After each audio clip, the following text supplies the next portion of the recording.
Greece is saying it will default on $1.7 billion of payments to the International Monetary Fund, and that's likely to further undermine the international confidence in the country. The Greek Prime Minister addressed the turn of events on Monday, saying that it's up to the people to decide their future. Την απάντηση θα τη δώσει ο ελληνικός λαός. The decision will be made by the Greek people. If the Greek people want to proceed with austerity measures in perpetuity, with austerity plans which will leave us unable to lift our heads, to have thousands of young people leaving for abroad, to have high unemployment rates and new programs and loans, if this is their choice, we will respect it, but we will not be the ones to carry it out. On the other hand, if we want to claim a new, dignified future for our country, then we will do that all together. People have power in their hands when they decide to use it.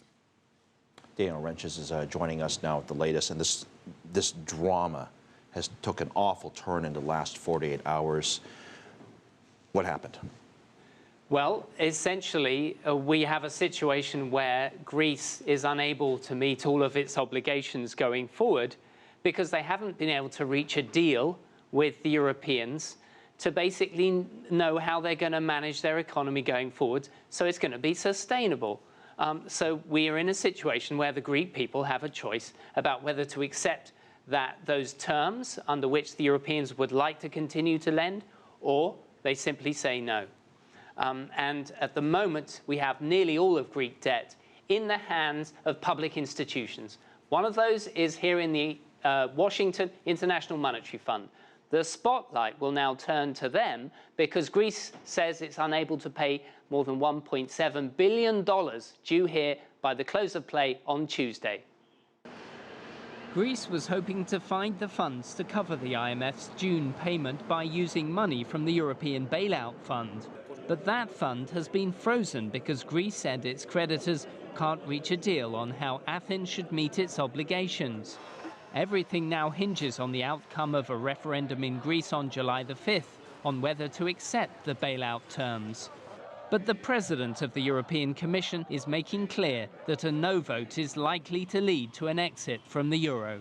I simply want to say that outside Greece, we have to know that the message a no would send would be disastrous for the future.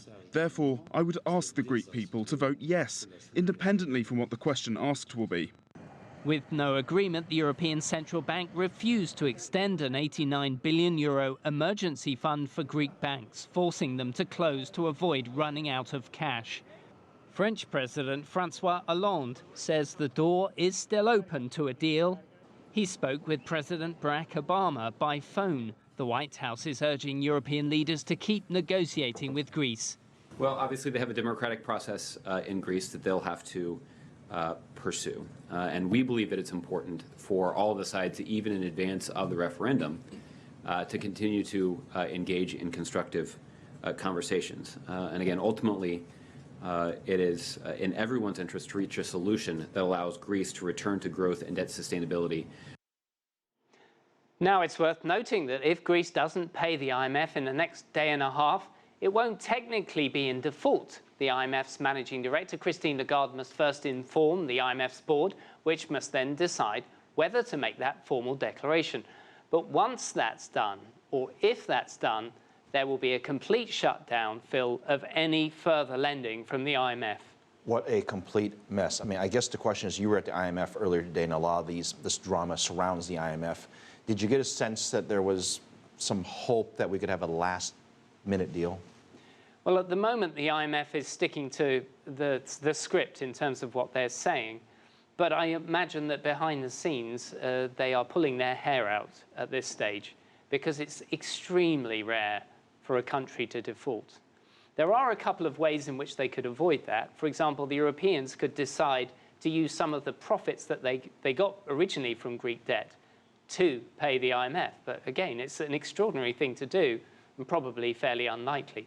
The other way is the IMF could decide that this was a humanitarian issue, and they could put it to the board and say, actually, we want to suspend debt on that basis. They would need a 70% vote in favor of that. Those are some options.